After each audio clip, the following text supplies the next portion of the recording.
The next debate on the agenda is violations of religious freedom in Tibet. Ms. Neradova is the first author. The floor is yours, madam. Dear colleagues, today we speak not only as elected representatives, but as defenders of freedom and dignity. The suspicious death of the Tibetan spiritual leader while in custody is not just a tragedy, it's a warning that authoritarian regimes will stop at nothing to silence voices of faith, culture and integrity. We must call this what it is: repression. Repression that crosses the borders. Repression that violates not only human rights but human dignity. The Chinese Communist Party seeks not just to govern, it seeks to erase the soul of the people, their traditions, their leaders. Europe must not look away. We call for an international investigation. We demand accountability and we stand in unwavering solidarity with Tibetan people. If Europe truly stands for human rights, then we must not allow economic interests to justify our silence. Thank you. Grazie, onorevole. Thank you very much. Mr. Heide, please. Danke, Frau Präsidentin. Thank you, President, Commissioner. When it comes to discussing the systematic violations of freedom of religion in Tibet, then we have to touch upon not just religious and cultural freedom, identity, human rights, but above all about the fact that the European Union needs to pay much closer attention to the situation in Tibet. One particular tragedy is the death of Tulku Hunkar Dorje behind bars. These circumstances need to be independently and internationally investigated. The fate of the 11th Panchen Lama is also unclear. He was abducted at the age of 6, and his fate is still unknown. And this is particularly relevant when we look forward to the election of the 14th Dalai Lama. It is not the business of the Chinese government to meddle in the question of succession. It's necessary to clearly separate state and religion, the oppression and suppression of religious practices, the destruction of Tibetan culture, political persecution, forced detention.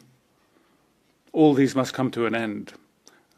The People's Republic of China must recognize the Tibetan people and their rights. Thank you very much. Mr. Kamiński, please. Szanowna Pani Przewodnicząca, Panie President, Commissioner, what we are witnessing today in Tibet is not only repression against religion, but the systematic destruction of freedom and an attempt to deprive Tibetans of their feeling of national identity. Monasteries are under permanent surveillance, monks and nuns are detained, re-educated, and deprived of their right to exercise their faith. The Communist Party is trying to replace real spiritualism by ideological allegiance. In our resolution, we call for an investigation of the circumstances of the arrest and death of one of the Tibetan religious leaders. This is a clear violation of fundamental human rights by the Chinese authorities, and it requires a clear, decisive reaction. The investigation of all suspicious deaths of Tibetan activists must take place under international surveillance. Freedom, including to practice one's religion, is a universal human right and is not subject to negotiation. We cannot remain silent when Beijing is trying to destroy the national and religious identity of Tibet. Thank you very much. Mr. Ogolu. Sehr geehrte Frau Vizepräsidentin, sehr geehrter Herr Kommissar, wir sind President, Commissioner, we are deeply affected by the death of the Tibetan spiritual figure Tulku Hunkar Dorje. It cannot be the case that, according to reports, his corpse was cremated without the agreement of his family. Commissioner, you know how important religious freedom is. You come from a member state where it is a matter of intense debate. The state cannot take an individual's freedom away, so I would ask the Commissioner and the whole Commission to recognise that a peaceful Buddhist religion is destroyed. So this is a message that we cannot allow. Please take that message with you.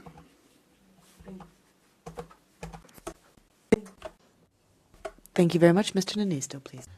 Madam President, China's crackdown on religious minorities is intensifying.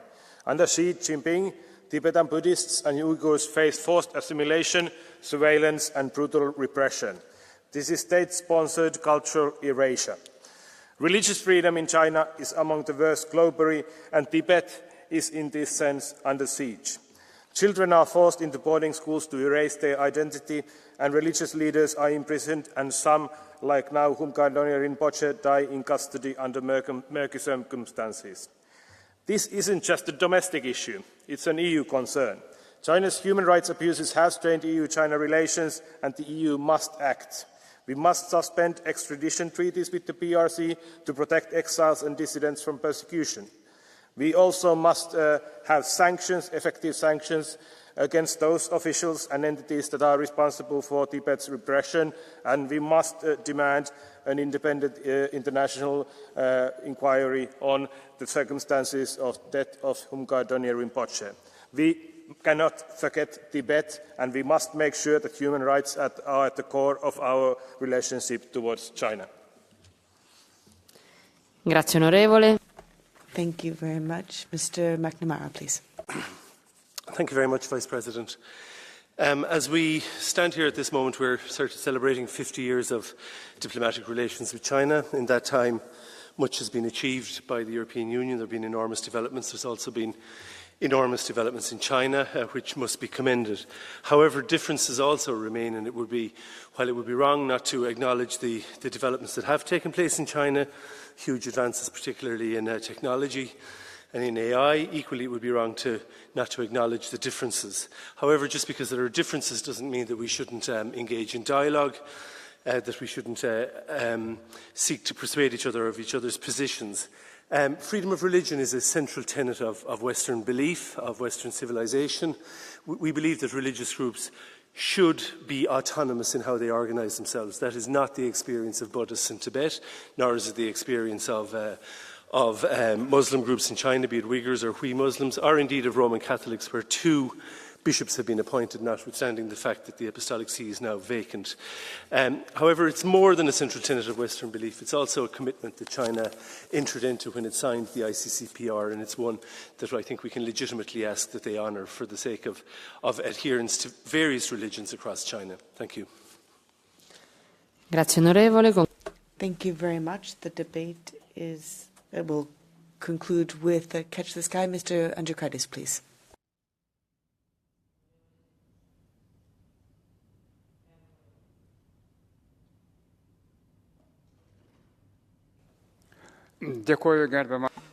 Thank you, President. Colleagues, in Lithuania, when the Supreme Council of Lithuania proclaimed its documents on March the 11th, we listened to the words of Dalai Lama, who paid a visit to us. Accepting Dalai Lama in the Lithuanian parliament was a very complicated issue. He ran the risk with everything. This time we can once again state that Lithuania feels deeply indebted to Tibet, and we honor it very much. And today, when we talk about restrictions to religious freedoms, we, representatives of the democratic Lithuania in the European Parliament, express solidarity to Tibet's people and their religious leaders, and we invite to contribute to this resolution. Thank you very much. Go ahead, Commissioner. Thank you, Vice President, honourable members. Thank you for your contributions to this debate. I do not need to remind you about the EU's persistent and grave concerns on the very serious human rights situation in China. The Chinese authorities in China's Tibetan areas continue to severely and systematically restrict the exercise of fundamental freedoms, including the freedom of religion or belief. Buddhist monks are held captive as political detainees or sentenced to re-education or prison. There are reports about the demolition of Buddhist monasteries. The implementation of regulations by the government of China are affecting and interfering with Tibetan Buddhism, including the succession and recognition of lamas and living Buddhas continues. We continue to urge the Chinese government not to interfere in succession processes, including in the succession process of the Dalai Lama. Soon, on the 17th of May, we will mark the sad 30th anniversary of the enforced disappearance of the 11th Panchen Lama, the second most important spiritual figure in Tibetan Buddhism, whose whereabouts are unknown. The recent and suspicious death of prominent Tibetan Buddhist leader Tulku Hunkar Dorje in Vietnam is another source of concern on which further clarity should be sought through an independent investigation. Against this background, the EU will continue to reiterate the rights of individuals or religious communities to conduct their basic affairs and freely choose their religious leaders without government interference, whether in Tibet or elsewhere in the world. The EU follows Tibet's ongoing human rights crisis very closely. My colleagues have kept the Subcommittee on Human Rights informed of our action. The Commission fully shares the concerns of this House, like-minded governments, the UN and academic experts and civil society in this area. As in the past, I can also assure you that the EU will continue to speak out against human rights violations occurring across China, including in Tibet. We will also continue to convey our concerns to the Chinese leadership, including at the highest political level during EU-China summits and other high-level meetings, in addition to the EU-China human rights dialogue. Thank you. Grazie, Commissario. Thank you, Commissioner. In motion for a resolution tabled by 5 groups on the violations of religious freedom in Tibet. Amendment 1 by roll call vote. The vote is open. The vote is closed.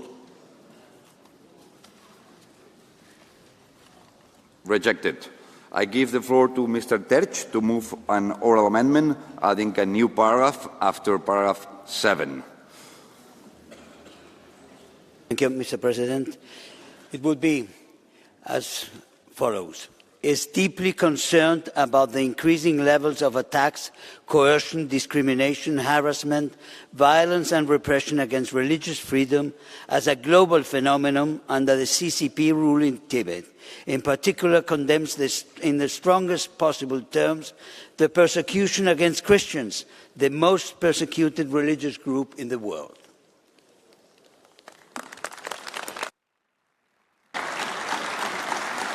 Is there any opposition to the oral amendment? Then the oral amendment cannot be taken. We move to the next vote, the vote of the resolution as a whole by roll call vote. The vote is open. The vote is closed. Adopted.